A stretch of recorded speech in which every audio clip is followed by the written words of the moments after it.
Je suis Lazare, habitant de Béthanie, frère de Marthe et de Marie. Notre maison était un lieu d'accueil pour Jésus, notre maître, notre ami. Il venait souvent chez nous. Nous mangions ensemble, parlions ensemble, prions ensemble.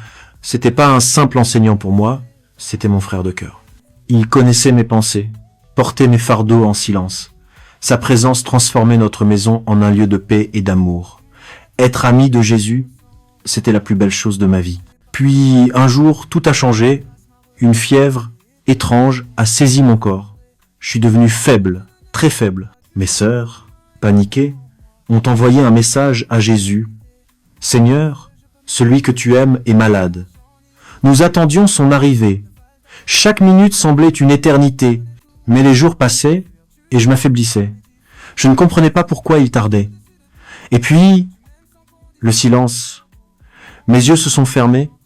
J'étais parti. J'étais mort. 4 jours. 4 jours dans le tombeau. Le froid, le silence, la séparation. Mes sœurs pleuraient, les amis étaient abattus. Jésus n'était toujours pas là. Beaucoup disaient, s'il avait été ici, il ne serait pas mort.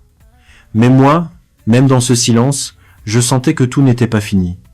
Car je savais une chose, Jésus ne m'a jamais abandonné, même dans la mort, il reste fidèle.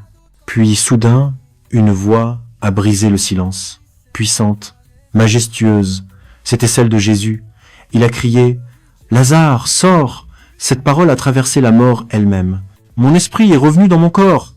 Mon cœur s'est remis à battre. Mes yeux se sont ouverts. Moi qui étais mort, je me suis levé. J'étais vivant par la seule puissance de sa parole.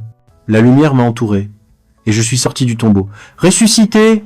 Toi qui m'écoutes aujourd'hui, retiens ceci. Jésus n'arrive jamais en retard. Même quand tout semble perdu, il peut encore parler. Il est la résurrection et la vie. Ton histoire n'est pas finie tant qu'il n'a pas dit son dernier mot. Garde la foi, même dans le silence.